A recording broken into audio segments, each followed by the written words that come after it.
ఆయన ఇంకనూ మాట్లాడుచుండగా 12 మందిలో ఒకడగు యూదా వచ్చెను. వానితో కూడా బహుజన సమూహములు కత్తులు గుదియలు పట్టుకొని ప్రధాన యాజకుని యొద్ద నుండి ప్రజల పెద్దల యొద్ద నుండి వచ్చెను. సో ఇక్కడ మనం గమనిస్తే 11 మంది శిష్యులు అక్కడ ఉన్నారు. అంతకుముందు యూదా చెప్పుకున్నాడు కదా, ప్రధాన యాజకుల దగ్గరికి వెళ్ళి చెప్పాడు. ఏం చెప్పాడు?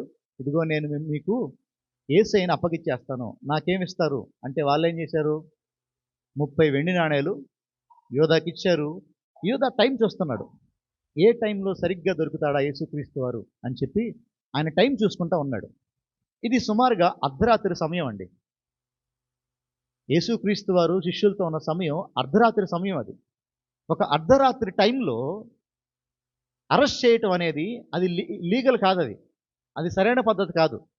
కానీ మీరు గమనించండి, ఒక అర్ధరాత్రి వేళ ఒక దొంగను పట్టుకున్నట్టు యేసుక్రీస్తు వారిని పట్టుకోవడం మనం గమనిస్తూ ఉంటాం. చూసారా, అక్కడ ఒక మాట గమనించండి, 47 వచనంలో ఆయన ఇంకనూ మాట్లాడుచుండగా 12 మందిలో ఒకడుగు యూదా వచ్చును. ఎవరు వచ్చారంట? మొట్టమొదటిగా యూదా వచ్చాడు. యూదా వచ్చి వానితో కూడా, యూదాతో కూడా ఎంతమంది ఉన్నారంటండి? బహుజన సమూహములు కత్తులను గుదియలను పట్టుకుని ప్రధాన యాజకుని యొద్ద నుండి ప్రజల పెద్దల నుండి వచ్చెను. 4 సువార్తలు మనం గమనిస్తే సుమారుగా ఎంతమంది వచ్చారంటే యేసయ్యను పట్టుకోవడానికి 1000 మంది పైన వచ్చారంట. ఈ 4 సువార్తలు మనం గమనిస్తే అర్ధరాత్రి వేళ ఒకరిని పట్టుకోవడానికి ఎంతమంది వచ్చారు? 1000 మంది. చూసారు, అక్కడ కత్తులతోనూ గుదియలతోనూ వారి మంచి వెపన్స్తో వచ్చారు. యేసయ్యను పట్టేసుకుందాం అని చెప్పి, ఆయన ఎలాగైనా ఆయన్ని పట్టుకోవాలి అని చెప్పి 1000 మంది కలిసి వచ్చారంట. ఆయన తిరిగి పోరాడతారనుకున్నాడు ఏంటో మరి వాళ్ళందరూ కలిసి. ప్రధాన యాజకుల దగ్గర నుంచి వచ్చారు, సద్దుకాయలు వచ్చారు, పరిసయ్యులు వచ్చారు, అందరూ కలిసి వచ్చారు యేసయ్య దగ్గర ఒకేసారి. 1000 మంది కలిసి వచ్చారంట. వచ్చి ఏమైందంటే అక్కడ ఆయన అప్పగించేవాడు, నేను ఎవరిని ముద్దు పెట్టుకుందునో ఆయనే యేసు, ఆయనను పట్టుకొనుడని వారికి గుర్తు చెప్పాను. చాలు. ఇప్పుడు యూదా ఒక మంచి ప్లాన్తో వచ్చాడు. ఆ ప్లాన్ ఏంటంటే, నేను ఎవరిని ముద్దు పెట్టుకుంటానో ఆయనే యేసుక్రీస్తు. 11 మంది ఉన్నారు. ఆ 11 మందిలో యేసయ్య ఎవరో అర్థం కావట్లేదు. యేసయ్య ఎవరో తెలియట్లా. అక్కడున్న రోమా ప్రభుత్వ అధికారులకి, అక్కడున్న మతాధికారులకి అర్థం కాల. ఇక్కడ ఇంకొక మాట మనం గమనించాలి. ఈ ప్రధాన యాజకులకండి యేసుక్రీస్తు వారిని చంపేసే అధికారం లేదు. ఆయన్ని మహా అయితే జైల్లో పెట్టే అధికారం ఉందే కానీ యేసుక్రీస్తు వారిని చంపే అధికారం మాత్రం లేదు వారికి. అందుకని వీరు ఏం చేశారంటే తెలివిగా రోమా ప్రభుత్వ అధికారాన్ని వీరు హెల్ప్ తీసుకున్నారు, వీరు సహాయం తీసుకున్నారు. రోమా వారికి మాత్రమే ఒక మనిషిని సిలువేసి చంపే అధికారం ఉంటుంది. ఒకవేళ యూదులు చంపాలంటే యేసుక్రీస్తు వారు దైవదూషణ చేయాలి, లేదంటే ఆయన ఇంకేదన్నా ధర్మశాస్త్రానికి వ్యతిరేకమైన పని చేయాలి. యేసయ్య ఎక్కడ ధర్మశాస్త్రానికి వ్యతిరేకమైన పని చేయలేదు, రోమీకి వ్యతిరేకమైన పనులు చేయలేదు. ఆయన ఎక్కడ ఎవరికి వ్యతిరేకమైన పని చేయలేదు. కానీ అన్యాయంగా, అక్రమంగా, ఏ తప్పు చేయకుండా ఒక మనిషిని పట్టుకోవటం, ఇదిగో ఇక్కడ మనం చూస్తూ ఉంటాం. ఆయన యూదుల మతాచారానికి వ్యతిరేకంగా ఏ పని చేయలే. ఆయన రోమా ప్రభుత్వానికి వ్యతిరేకంగా ఏ పని చేయలే. ఆయన చేసిందల్లా ఏంటంటే మనుషులు కలిగించు ఆచారాల్ని ఆయన వెంబడించలేదు. మనుషులు చేసే ఆచారాల్ని ఆయన వద్దన్నాడు. పర్ఫెక్ట్గా దేవుని మాటకు లోబడ్డాడు, పర్ఫెక్ట్గా ప్రభుత్వానికి లోబడ్డాడు. మీరు గమనించారా ఇక్కడ యేసుక్రీస్తులో ఉన్న బ్యూటీ? ఆయనలో ఉన్న ఆ గొప్ప విషయాన్ని గమనించండి. ఒక పక్కన ప్రభుత్వానికి, ఒక పక్కన దేవునికి పర్ఫెక్ట్గా లోబడ్డాడు. కానీ ఆయన ఏం చేశారు? ఆయన పట్టుకుని సిలువేటకు తీసుకెళ్ళిపోతున్నారు, ఆయన చంపేటకు తీసుకెళ్ళిపోతున్నారు ఆయన. మీరు గమనించిన చూడండి ఒకసారి అక్కడ 40 చూద్దాం ఒకసారి. ఆయనను అప్పగించేవాడు, నేనెవరిని ముద్దు పెట్టుకుందునో అని ఆయన యేసు అని చెప్పాడంట. ఇక్కడ గమనించాలి ఈ మాట. ఆ రోజుల్లో మనం గమనిస్తే ఈ బానిసలు తమ అధికారుల్ని ఎలా ముద్దు పెట్టుకునేవారంటే వారి పాదాల మీద ముద్దు పెట్టుకునేవారు. ఒక దాసుడు తన అధికారిని తన పాదం మీద ముద్దు పెట్టుకునేవాడు. ఇంకా కొంతమంది దాసులు ఏం చేస్తూ ఉండేవాళ్ళంటే తన యజమానుడి వస్త్రపు చెంగును ముద్దు పెట్టుకునేవాళ్ళు. కొంతమంది స్నేహితులు ఏం చేస్తూ ఉండేవారంటే వారి ముద్దులు ఎలా ఉండేవంటే తమ అరచేతి పైన భాగాన్ని వారు ఏం చేస్తూ ఉండేవారు. సో అది స్నేహానికి గుర్తు. ఒకరి బుగ్గ మీద ముద్దు పెట్టారంటే అది చాలా సన్నిహితులే పెట్టగలరు, చాలా క్లోజ్డ్ పీపుల్, చాలా దగ్గర వారు మాత్రమే ఒక మనిషికి ఒక బుగ్గ మీద ముద్దు పెట్టగలరు. ఇప్పుడు యేసుక్రీస్తుకి ఈయన ఎక్కడ ముద్దు పెట్టాడు చూసారా? ఈయన బుగ్గ మీద యేసయ్యకి ముద్దు పెట్టారు. బోధకుడా నీకు శుభమని చెప్పి ఆయనను ముద్దు పెట్టుకొనెను. చూసారా? యూదా ఏమన్నాడు? బోధకుడా హెయిల్, నీకు శుభము అని చెప్పాడంట. చూడండి ఎంత డిసీసివ్గా, ఎంత కన్నింగ్గా యూదా ఉన్నాడు, గమనించారా మీరు? ఆయన లోపల ఒకటి బయట ఒకటి ఎంత బాగుందో మీరు చూసారా? అప్పటికి కూడా యేసుక్రీస్తు వారిని ఈయన ఎలా గుర్తిస్తున్నాడు? జస్ట్ నువ్వు టీచర్ అంతే, ఒక బోధకుడిగానే ఆయన గుర్తించాడు. ఇప్పుడు ఏమంటాడంట? బోధకుడా నీకు శుభము కలుగుద్ది అని చెప్పి యేసుక్రీస్తు వారిని ఏం చేశాడు? ఇంతకుముందు మీకు గుర్తుందా? యేసుక్రీస్తు వారిని ఇంకొక స్త్రీ కూడా ముద్దాడింది. ఎవరు ఆవిడే? మరియా. మీకు గుర్తుందా? మరియా తన అత్తరు డబ్బా తీసుకుని యేసు ప్రభు దగ్గరికి వచ్చి అత్తరు బుడ్డి పగలగొట్టి యేసుక్రీస్తు వారికి అది పూసుకుంటూ కన్నీరు కారుస్తూ ఆయన్ని ముద్దాడుతూ ఉంది ఆయన పాదాలను కదా. చూడండి, ఆ ముద్దుకి యూదా పెట్టిన ముద్దుకి ఎంత తేడా ఉందో. ఒక పక్కన మరియ ఏమో యేసయ్య కోసం తన ప్రాణం ఇవ్వటానికి కూడా సిద్ధపడిపోయింది. ఆ ముద్దులో అంత అర్థం ఉంది. ఒక పక్కన యూదా పెట్టిన ఈ కపట ముద్దులో యేసయ్యను చంపేసే ఒక ఆలోచన ఇతనిలో ఉంది. చూసారా? ఇద్దరు మనుషులు, రెండు డిఫరెంట్ కోణాలు, రెండు డిఫరెంట్ ఆలోచనలు, కానీ ఇద్దరూ ప్రభుని వెంబడించిన వారే. ఈ మాట మనకు నిజంగా స్పష్టంగా అర్థం కావాలండి. ఈరోజు యూదా లాంటి వారు సంఘంలో లేరా? ఉండరా? ఎప్పుడో యూదా ఒక్కడే ఉన్నాడండి అనుకోవాలా? లేదు లేదు. ఈరోజు యూదా లాంటి వారు ఇప్పటికి కూడా సంఘాల్లో ఉన్నారు. యేసయ్యని వెంబడించేది తమ సొంత కార్యాల కోసం యేసయ్యని వెంబడించేవారు యూదా లాంటి వారు. తమ సొంత ఎండ్స్ కోసం, తమ సొంత సెల్ఫ్ సాటిస్ఫాక్షన్ కోసం ప్రభువుని వెంబడించేవారు ఈ రోజుకి ఉన్నారు. ఈరోజు ఒక ప్రశ్న, ఈరోజు మనం యూదా వారిమా కాదా అని చెప్పే ప్రశ్న ఏంటో తెలుసా? యేసయ్యను ఎందుకు వెంబడిస్తున్నావు నువ్వు? ఈరోజు మందిరానికి ఎందుకు వచ్చావు నువ్వు? ఈ ప్రశ్నకు సమాధానం గనక, అయ్యా నాకు ఉద్యోగం కావాలి, నాకు పిల్లలు కావాలి, నేను ఇల్లు కట్టుకోవాలి, మా ఇంట్లో అది కావాలి ఇది కావాలి అనే సమాధానం నీకు ఉందనుకోండి, యూదా కూడా అందుకే యేసయ్యని వెంబడించినట్టు మనం జ్ఞాపకం చేసుకోవాలి. యూదా యేసయ్యని వెంబడించిన విధానం ఏంటో తెలిసిన, నేను ఈయన నమ్ముకుంటే నేను కూడా ఈయనతో పాటు రాజు అవ్వచ్చు. యూదా ఏమనుకున్నాడంటే, ఈ యేసుక్రీస్తు యూదులందరికీ రాజు అయిపోతాడు, ఈ యేసుక్రీస్తు రోమా ప్రభుత్వ అధికారుల్ని పడగొట్టేసి యూదుల్ని ఫ్రీ చేస్తాడు, ఈయన రాజు అయిపోతాడు. ఈయన రాజు అయితే ఈయన పక్కన మేమవుతాం? మేము కూడా ఫేమస్ అయిపోతాం, మేము కూడా రాజులు అయిపోతాం, మాకు కూడా అధికారం వచ్చుద్ది అనుకున్నాడు యూదా. ఇంకొక మాటలో చెప్పాలంటే, యూదా తన శరీర సుఖాలను కోరుకున్నాడు. యూదా తన సుఖభోగాలను కోరుకుని యేసయ్యని వెంబడించాడు. ఈ మాట మనకు అర్థం కావాల్సింది. యేసయ్య నీకు ఎందుకు కావాలి? Why do you need Christ? నీకు ప్రభు ఎందుకు కావాలి? నీకు ప్రభు నీ శరీర సుఖాల కోసం, నీ శరీర అవసరాల కోసం నీకు ప్రభు కావాలా? అలాగ నువ్వు ప్రభుని వెంబడిస్తున్నావంటే జ్ఞాపకం చేసుకోవాలి, మనం యూదా వారమే. యూదా అప్పుడెప్పుడో యేసయ్యని వెంబడించారండి అని చెప్పుకోవటం కాదు. మనం యూదా వారిలాగే ఉంటున్నాం. ఇప్పుడు కపట ముద్దులు పెడుతున్నాం యేసుక్రీస్తు వారికి, కపట స్తోత్రాలు, కపట ఆరాధన, కపట పాటలు. కానీ హృదయాంతరంగంలో మనకుందేంటో తెలిసిన, నాకు ఈ పని అవ్వాలి, అందుకే నాకు యేసయ్య కావాలి, నాకు ఆరోగ్యం బాగుపడాలి, అందుకే నాకు యేసయ్య కావాలి, నాకు ఉద్యోగం కావాలి, అందుకే యేసయ్య కావాలి, నాకు పిల్లలు కావాలి, అందుకే యేసయ్య కావాలి. లేదు లేదు, ఏదున్నా లేకపోయినా, ఏం చేసినా చేయకపోయినా, ఈయన నా దేవుడండి, ఈయన నా రాజండి, ఈయనకి మాత్రం నేను నొక్కుతానండి, అది నిజమైన క్రైస్తవం. ఇప్పటికే నాకు యేసయ్య చాలా ఇచ్చాడండి. నేను మరణిస్తే నాకు పరలోకం ఇచ్చాడు, నాకు రక్షణ ఉచితంగా ఇచ్చాడు, నా కోసం ప్రాణం పెట్టాడు, నా కోసం తిరిగి లేచాడు. ఇంతకు మించి ఇంకేం కావాలి నాకు యేసుక్రీస్తు దగ్గర నుంచి? ఎలాంటి భావన నీకుందా? మరియలో అలాంటి భావన ఉంది. మరియలో అలాంటి భావన ఉంది.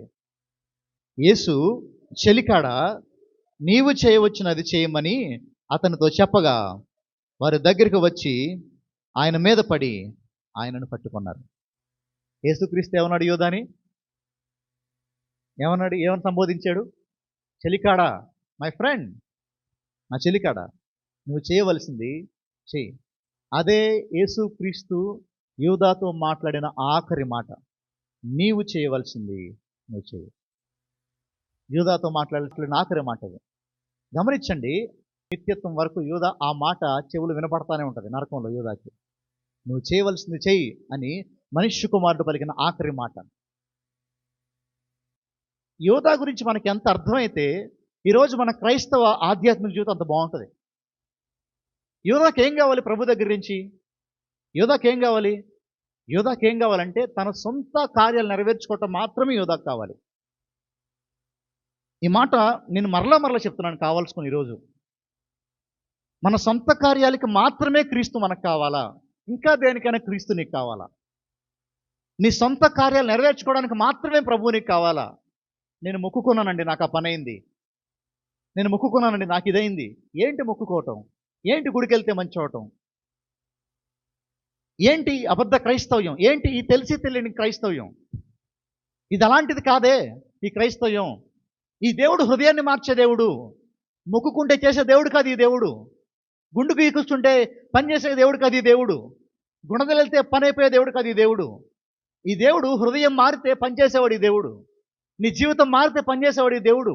యోధా ఏమనుకున్నాడంటే, నాకు మేలు జరిగితే మాత్రమే ఈ దేవుడు నాకు కావాలి, నాకు మంచి అయితే మాత్రమే ఈ దేవుడు నాకు కావాలి. ఇదిగో పౌలులాగా ఏదేమైనా సరే నాకు ఈ దేవుడే కావాలి.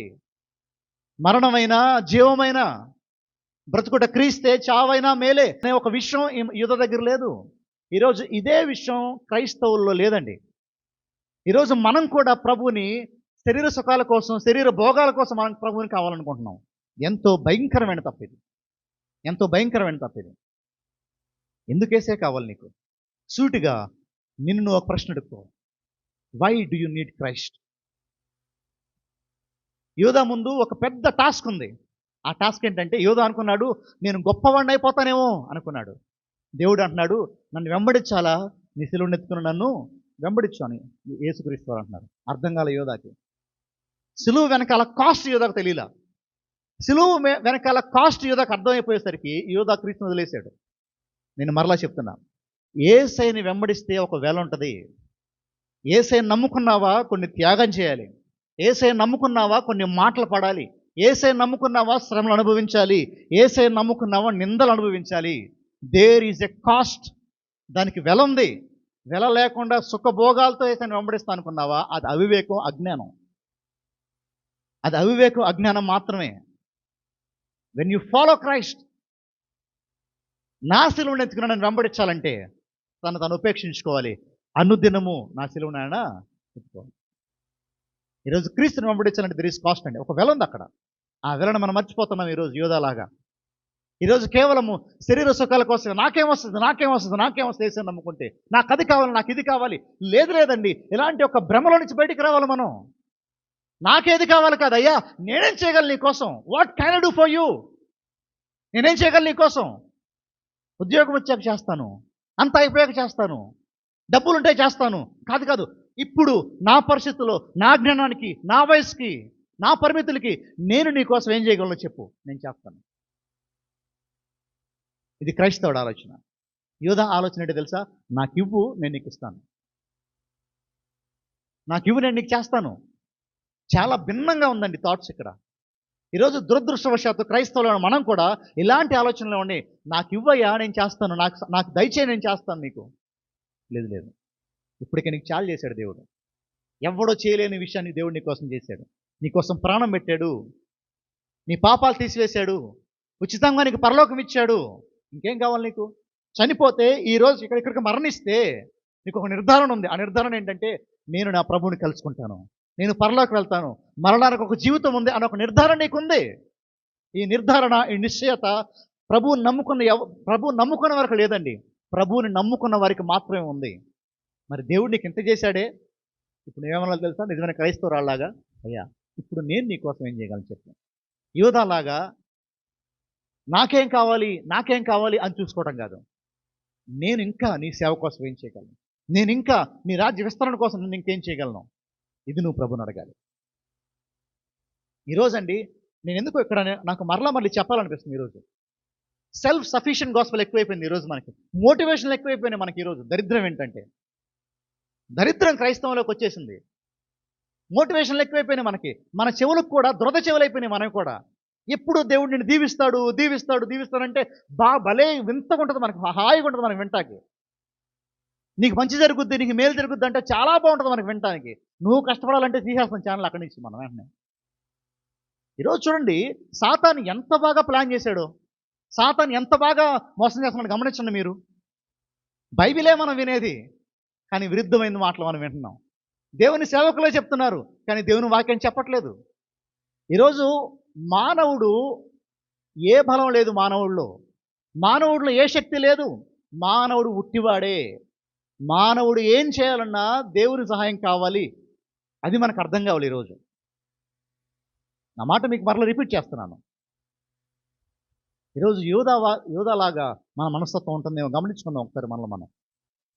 ఇదిగో యేసుతో కూడా ఉన్న వారిలో ఒకడు చేయి చాచి కత్తి దూసి ప్రధాన యాజకుని దాసుని కొట్టి వాని చెవి తెగ నరికేశాడంట. ఎవరైనా మీరు గమనించారా? నేనేం చేశారంట? అందరు వచ్చారు, 1000 మంది వచ్చారు సుమారుగా. ఎంతమంది ఉన్నారు వీళ్ళు? ఇటుపక్క ఎంతమంది ఉన్నారు? 11 మంది ఉన్నారు. 12 కాదు, యోధా బ్యాచ్ మారిపోయాడు. ఎంతమంది ఉన్నారు ఇక్కడ? 11 మంది ఉన్నారు. ఎంతమంది ఉన్నారు అటు సైడు? పేతురు ఇందాక ఏమన్నాడు మొన్న, గుర్తుందా మీకు? పేతురు అన్నాడు గుర్తుందా? నిన్ను ఎవరు వదిలేసినా నేను మాత్రం వదిలేను, కావాలంటే చావనైనా చస్తాను, కానీ నిన్ను మాత్రం. చూసారా? పేతురులో ఎలాంటి దుడుకు స్వభావం ఉంది. పేతురు అనుకున్నాడు ఎర్త్లీ థింగ్స్ ద్వారా, భౌతిక విషయాల ద్వారా నేను కార్యాలు జరిగించవచ్చు అనుకున్నాడు పేతురు. ఇక్కడ ఏం చేశారంటే పేతురు, అతని దగ్గర కత్తి ఉందంట, ఆ కత్తి తీసేసి ఒక తల నరకేద్దాం అనుకున్నాడు. ఏమనుకున్నాడు? తల నరకేద్దాం అనుకున్నాడు. కానీ దురదృష్టవశాత్తు గురి తప్పి చెవి మీదకి వెళ్ళింది, చెవి తెగిపడిపోయింది. ఎవరు చేసింది తెలిసే ఈ పని? పేతురు చేశాడు ఈ పని. ఎవరు చేశారు? పేతురు చేశాడు ఈ పని. శిష్యుల్లో అపోస్తులలో ప్రథముడైన పేతురు తన కత్తి తీసుకుని తన భావోద్రేకాలను నమ్ముకుని తన ఇదిగో లోకానుసరమైన పద్ధతుల్లో యేసుక్రీస్తుని కాపాడుకుందాం అనుకున్నాడు. ఇక్కడ ఒక మాట మీరు ఆలోచించండి ఒకసారి. పేతురు తనను నమ్ముకున్నాడు, కత్తి తీశాడు. ఏం చేశాడు? నేను ఎలాగైనా ఆపగలను ప్రభువుని పట్టుకోకుండా, ప్రభువుని మరణించకుండా ఎలాగైనా ఆపగలను అనుకున్నాడేమో పేతురు. కత్తి తీసేశాడు, తల నరికేద్దాం, యుద్ధం చేసేద్దాం అనుకున్నాడు పేతురు. ఏమన్నా చేయగలిగాడా? ఒక చెవు మహాయిత నరికాడు. ఆ చెవు నరకడం వల్ల ఏమన్నా జరిగిందా? ఇప్పుడు చెప్పండి. తనని తాను నమ్ముకుని ఏం చేయలేక ఫెయిల్ అయిపోయాడు పేతురు. ఏసైని విడిపించగలిగాడా? ఏసైకి ఏమైనా మేలు చేయగలిగాడా? ఏసై కోసం ఏమైనా ఆత్మలు సంపాదించగలిగాడా? ఏం చేయలే. రెండో విషయం చెప్తాను, జాగ్రత్తగా వినండి. పేతురు ఆత్మపూర్ణుడయ్యాడు. పేతురు పరిశుద్ధాత్మ నిండినవాడైనప్పుడు, ఆయన ప్రసంగించినప్పుడు 3000 మంది మొట్టమొదటి ప్రసంగంలో మారిపోయారు. దేవునికి మహిమ కలుగును గాక. తన సొంత కార్యాల చేత పేతురు కత్తి పట్టుకున్నాడు, మార్పు ఏం జరగల, ఫలితం ఏమి లేదు. దేవుని ఆత్మ మీద ఆధారపడి పేతురు ముందుకెళ్ళాడు. ఏం జరిగింది? 3000 మంది యేసుక్రీస్తుని నమ్ముకున్నారు. హల్లెలూయా, దేవునికి మహిమ కలుగును గాక. ఈరోజు నీ సొంత ఆలోచనల్ని, నీ సొంత కార్యాలను నమ్ముకుంటే పనవదు ఎక్కడ? నీ జ్ఞానాన్ని, నీ తెలివిని, నీ బలాన్ని, నీ డబ్బును నమ్ముకుంటే ఏం పనవదు. ప్రభు ఆత్మ మీద ఆధారపడితే, అయ్యా నా చిత్తం కాదు నీ చిత్తం సిద్ధించాలి, నువ్వు నడిపించు, నువ్వు ముందుకు తీసుకువెళ్ళు అని ఆయన మీద ఆధారపడితే నువ్వు అనుకోని కార్యాలు, నీ జీవితంలో ఎన్నడూ చూడలేని కార్యాలు ప్రభునికి చూపిస్తాడు. హల్లెలూయా. ఈరోజు మీకు అర్థమవుతుందా? దేవుని ఆత్మ మీద ఆధారపడటం ఒక క్రైస్తవుడికి ఎంత అవసరం మీకు అర్థం అవ్వాలి ఈరోజు. తర్వాత చూద్దామమ్మా. యేసు, నీ కత్తి వరలో తిరిగి పెట్టుము, కత్తి పట్టుకున్న వారందరూ కత్తి చేతనే నశింతురు. చూసావా యేసుక్రీస్తు వారు ఏమంటున్నారు? పేతురు, నీ కత్తి తీసేసి ఎక్కడ పెట్టేసుకో, మరలా నీ వరలో పెట్టే. ఎందుకంటే కత్తి పట్టుకున్నవాడు మరలా కత్తి చేతనే వాడు మరణిస్తాడు. నువ్వు చంపేస్తావు ఇంకొకడిని, రేపు గవర్నమెంట్ నిన్నేం చేస్తుంది? నేను పట్టుకుని జైలు వేస్తుంది. సో కత్తి పట్టుకునేవాడు ఏం చేస్తాడు? మరలా కత్తితోనే వాడు మరణిస్తాడు పేతురు. So don't use weapons. బలత్కారంగా నన్ను కాపాడదాం అనుకోవద్దు. కత్తిని బట్టి ఇంకో దేన్ని బట్టో ఇదిగో నన్ను రక్షిద్దాం అనుకోవద్దు పేతురు. నువ్వు కత్తి పట్టుకోవద్దు. ఈరోజు తెలియక క్రైస్తవులను మనం కూడా మన మీద దాడి జరుగుతున్నప్పుడు మన మీద పర్సిక్యూషన్ జరుగుతున్నప్పుడు ఏం చేస్తామంటే మనం కూడా చంపేయచ్చు, మనం కూడా చంపేద్దాం అనుకుంటాం. ఇప్పుడు చూడండి, యేసయ్యను పట్టుకుందాం, యేసయ్యను చంపేద్దాం అని వచ్చారు. యేసయ్య తిరిగి పోరాడా? తిరిగి పోరాడమని చెప్పాడా? మౌనంగా ఉండమని చెప్పాడా? పేతురు కామ్గా ఉండు, నువ్వు కామ్గా ఉండు. చూడండి యేసుక్రీస్తు వారు ఏమంటారు కింద, ఈ సమయమున నేను నా తండ్రిని వేడుకొనలేనయు, వేడుకొనని ఎడల ఆయన 12 సేనా వ్యూహముల కంటే ఎక్కువ దూతలను ఇప్పుడే నాకు పంపడనియు నీవు అనుకుంటున్నావా? పేతురు, నువ్వు అనుకుంటున్నావా? ఇప్పుడే గనక నేను దేవునికి ప్రార్థన చేస్తే, తండ్రికి వేడుకుంటే ఆయన 12 సేనా వ్యూహముల కంటే ఎక్కువ మంది దేవదూతలను నా కోసం పంపిస్తాడు. ఒక్క వ్యూహంలో 6,000 మంది దేవదూతలు ఉంటాయండి. ఎన్ని ఉంటాయి? ఒక్క వ్యూహంలో 6,000 మంది దేవదూతలు ఉంటారు. అలాంటిది ఎన్ని వ్యూహాలంట? 12 వ్యూహాలంటే ఎన్ని దేవదూతలు ఉంటారు? 72,000 మంది దేవదూతలు ఆ గుంపులో ఉంటారు. ఇప్పుడు ఒక్క దేవదూత, రాజుల గ్రంథం 19వ అధ్యాయంలో ఉంటుంది. ఒక్క దేవదూత ఒక రాత్రికి 1,85,000 మంది మనుషులు చంపగలదు. ఎంతమందిని? ఒక్క దేవదూత ఒక రాత్రికి 1,85,000 మంది మనుషుల్ని చంపేయగలదు. ఇప్పుడు చెప్పండి, 72,000 దేవదూతలు 1,85,000 మందిని చంపితే ఎంత లెక్క వస్తుంది? 1,030,000,000 వస్తుంది. అంటే అది నాకు తెలుగులో చెప్పడం రాక ఇంగ్లీష్ గూగుల్ చేసుకుని ఏదో చెప్పాను దాన్ని. అంటే 1 బిలియన్ అంటే నాకు తెలుగులో చెప్పడం రాదు. అది ఒకటి పక్కన 12 సున్నాలు ఉంటాయి. ఒక్క నైట్, ఒక్క రాత్రిలో భూలోకంలో సగం మందిని లేపేయగలవు దేవదూతలు వచ్చేస్తే. అక్కడ ఎంతమంది ఉన్నారండి? మహా అయితే ఎంతమంది ఉన్నారు? 1000 మంది ఉన్నారు. దేవుడికి అధికారం ఉంది యేసుక్రీస్తు వారికి. ఆయన ఒక్క ప్రార్థన చేస్తే, ఆయన ఒక్క మాట చెప్తే పరలోకం నుంచి 72,000 దేవదూతల కిందకు వచ్చి, చూసారా, ఒక్క దేవదూత 1,85,000 మంది చంపేస్తే ఆ రోజు ఎవరైనా మిగులుండే వాళ్ళ? దేవుడికి సాధ్యం అవుద్ది. కానీ దేవుడు ఎలా ఉన్నాడు? మౌనంగా ఉన్నాడు. ఆయన మౌనంగా ఉన్నాడు. ఈరోజు ప్రభు అంటాడు, నీవు కూడా ఆయన వెంబడించేటప్పుడు అలానే ఉండు. రెచ్చిపోకూడదు, హడావుడి చేయకూడదు. క్రైస్తవం లేదని అంటే మనకి కోపం రావడం న్యాయమే, కానీ తిరిగి చంపేయాలి వాళ్ళని, తిరిగి ఏదైనా చేసేయాలి అనుకోవటం అవివేకం అండి.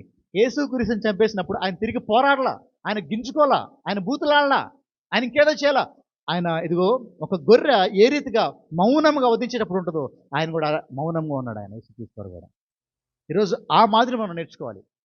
ఆయన డెత్లో కూడా, ఆయన మరణంలో కూడా మనం ఆ మాదిరి నేర్చుకునే వారు ఉండగలగాలండి. తర్వాత చూద్దామమ్మా. నేను వేడుకుని ఎడల ఇలాగూ జరగవలనను లేఖనము ఎలాగూ నెరవేరనని అతనితో మరలా పేతురు జ్ఞాపకం చేస్తున్నాడు. పేతురు ఇక్కడ విషయం ఏంటంటే లేఖనం నెరవేరాలి. జగత్ పునాది వేయబడక మునిపే తండ్రి ప్రణాళిక నెరవేరాలి. పేతురుకు మరలా జ్ఞాపకం చేస్తున్నాడు. పేతురు మర్చిపోయాడు ప్రభు సిలువెక్కాలనే విషయాన్ని. పేతురు మర్చిపోయాడు ప్రభు మరణించాలనే విషయాన్ని. లోక పాపాల నిమిత్తము యేసుక్రీస్తు మరణించాలి అనే విషయాన్ని పేతురు మర్చిపోయాడు. పేతురుకు మరలా ప్రభు జ్ఞాపకం చేస్తున్నాడు. ఆ తర్వాత చూద్దామన్నా. ఆ గడియలోని యేసు జనసమూహమును చూసి బందిపోటు దొంగ మీదకి వచ్చినట్టు కత్తులతోనూ గుదియలతోనూ నన్ను పట్టుకొని వచ్చిత్రా, నేను అనుదినము దేవాలయంలో కూర్చుని బోధించినప్పుడు మీరు నన్ను పట్టుకోలేదే. చాలండి, చూసారా? ఎందుకు ఒక దొంగను పట్టుకుంటూ వచ్చిన నన్ను వచ్చాను నన్ను పట్టుకోవడానికి? నేను ప్రతిరోజు ఎక్కడ ఉంటాను? దేవాలయంలో మీ మధ్య అద్భుతాలు చేస్తున్నాను కదా, మీ మధ్య క్రియలు చేస్తున్నాను కదా, మీ మధ్య బోధించాను కదా, అప్పుడు పట్టుకోవచ్చు కదా నన్ను. ఎందుకంటే అప్పుడు పట్టుకుంటే జనులు ఏమనుకుంటారో అనే భయం వీరిలో ఉంది. రాత్రికి రాత్రి ఆయన పట్టేసుకోవాలి, తెరలారికి ఆయనకి సిలువ శిక్ష చేసేయాలి, ఆయన మరణించాలి అనే ఒక ఆలోచన వీరిలో ఉంది. చూసారా? వీరిలో ఉన్న డబుల్ మైండెడ్నెస్, వీరిలో ఉన్న హిపోక్రసీ ఎంత భయంకరంగా ఉందో మనం గమనించాలండి. పట్టుకునే అవకాశం మనం పట్టుకోలేదు. అర్ధరాత్రి ఎవరిని జైల్లో వేయని సమయంలో, ఎవరిని పట్టుకోని సమయంలో యేసుక్రీస్తు వారిని ఏం చేశారు? వీళ్ళు పట్టుకున్నారు. అప్పుడు చూడండి ఏమేం జరిగింది అక్కడ. అయితే ప్రవక్తల లేఖనం నెరవేరినట్లు ఇదంతయు జరిగినని చెప్పాను. అప్పుడు శిష్యులందరూ ఆయనను విడిచి పారిపోయారు. శిష్యులందరూ ఏం చేశారంట? యేసుక్రీస్తుని విడిచి. మీరు గమనించారు అంతకుముందు శిష్యులు ఏం చెప్పారు? మేము మరణిస్తామేమో కానీ నిన్ను విడిచి అప్పుడేమైపోయింది ఇక్కడ వెంటనే? శిష్యులు ప్రభువుని విడిచి పారిపోయారు. They believed in themselves. వారిని వారు బాగా నమ్ముకున్నారు. ప్రార్థన చేయలేదు, ప్రభువుకు తలొగ్గలేదు, ఫెయిల్ అయిపోయారు. ఫెయిల్ అయిపోయారు. ఈరోజు ఫెయిల్యూర్స్ మన జీవితంలో ఎందుకు వస్తాయి అంటేనండి, lack of prayer, self confidence ఎక్కువైపోయి మనకి ఇలాంటి ఒక పరిస్థితులు వస్తాయి మన జీవితంలోకి. నేను మరలా అదే మాట రిసర్చ్ చేసి నేను ముగించేస్తాను నా ప్రసంగాన్ని. అదేంటంటే, పేతురు ఇంకా మిగిలిన శిష్యులు అందరూ వారండి, వారికున్న ఉద్దేశాలు మంచియే. ఇక్కడ మీరు జాగ్రత్తగా మాటను వినండి. వారికున్న ఉద్దేశం మంచిదే, గుడ్ ఇంటెన్షన్ బాగుంది, ఇంటెన్షన్స్ బాగున్నాయి. కానీ వారి మంచి ఉద్దేశాలని ఆధ్యాత్మిక బలం అనుకున్నారు వాళ్ళు. ఈ మాట మీకు అర్థం కావాలి. వారి మంచి ఉద్దేశాన్ని వారు ఆధ్యాత్మిక బలం అనుకున్నారు. తప్పది. ఈరోజు మనం కూడా చాలాసార్లు అదే చేస్తూ ఉంటాం. జాగ్రత్తగా నా మాట వినండి. మనం అనుకుంటాం, చిన్న ఫోన్ కాలే కదా, దాంట్లో నేనేం పాపం చేయగలను. ఉద్దేశం మంచిదే, ఉద్దేశం మంచిదే, కానీ అక్కడ నీకు ఆత్మబలం లేదని జ్ఞాపకం చేసుకో.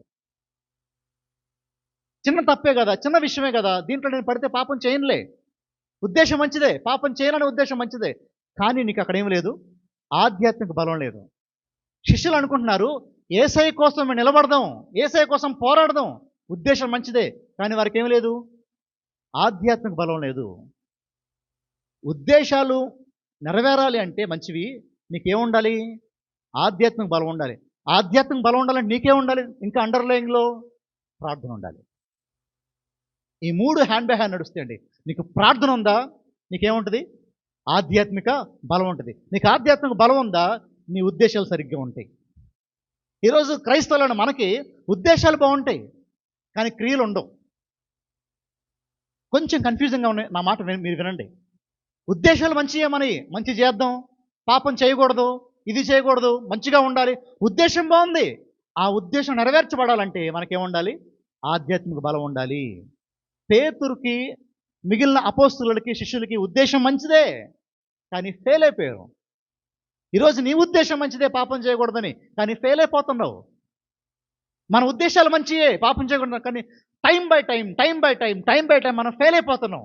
ఎందుకో తెలుసా, మోకాల అనుభవం నీ దగ్గర నా దగ్గర లేదు కాబట్టి. మన దగ్గర మోకాల అనుభవం ఉంటే ప్రతి దాంట్లోనే జయం పొందుకోగలం మనం. శిష్యులకి ఆ రోజు అర్థం కాలేదు ఆ మాట. అది అర్థం కాక వారు ప్రార్థన చేయలేకపోయారండి ప్రభు దగ్గర. ప్రభు చెప్పాడు, పేతురు ప్రార్థన చేయండి, ప్రే. మీరు శోధనలో పడుకున్నట్టు మీరేం చేయాలి, ప్రార్థన చేయండి. ఆత్మసిద్ధమే కానీ శరీరం బలహీనమైంది పేతురు, ప్రే, ప్రార్థన చేయండి. విన్నారా శిష్యులు? భలేవాడు అయ్యా, నీకేం తెలుసు మా గురించి, మేము నిన్ను ప్రేమించాము, మేము నీకోసం ప్రాణం పెడతాం, చూసుకో ఏం వచ్చినా సరే అన్నారు. చూసారా? అప్పుడు శిష్యులు అందరూ ఆయనను విడిచి వెళ్ళిపోలా. ఏం చేశారంట, పారిపోయారు. అట్టర్లీ ఫెయిల్ అయిపోయారు. మనం కూడా అలా ఫెయిల్ అయిపోతాం, ప్రార్థన లేకపోతే, సహవాసం లేకపోతే అలా ఫెయిల్ అయిపోతాం. ఈరోజు నేను మరలా చెప్తున్నాను, నీ ఆధ్యాత్మిక జీవితంలో గెలవాలంటే, you want to win your spiritual race, అది దేంట్లో అయినా సరే, ప్రేమించడంలోనా, క్షమించడంలోనా, వ్యభిచారం చేయకుండా ఉండటంలోనా, దొంగ మాటలు చెప్పకుండా ఉండటంలోనా, దేంట్లో అయినా సరే నువ్వు ఫెయిల్ అవ్వకూడదంటే ఆధ్యాత్మిక బలం నీకు కావాలి. అది ఉంటే మాత్రమే, ప్రార్థన ఉంటే మాత్రమే దేన్నైనా నువ్వు గెలవగలవు. వితౌట్ ప్రేయర్, వితౌట్ ఫెలోషిప్ మనం దేన్ని గెలవలేం. పేతురు మిగిలిన శిష్యులు ఆ రోజు నేర్చుకున్న అమూల్యమైన పాఠం, ఈరోజు మనం నేర్చుకోవాల్సిన అమూల్యమైన పాఠం. ప్రార్థించాలి, శోధన గెలవగలగాలి. ఈ మాటలు ప్రభు దీవించిన కాక.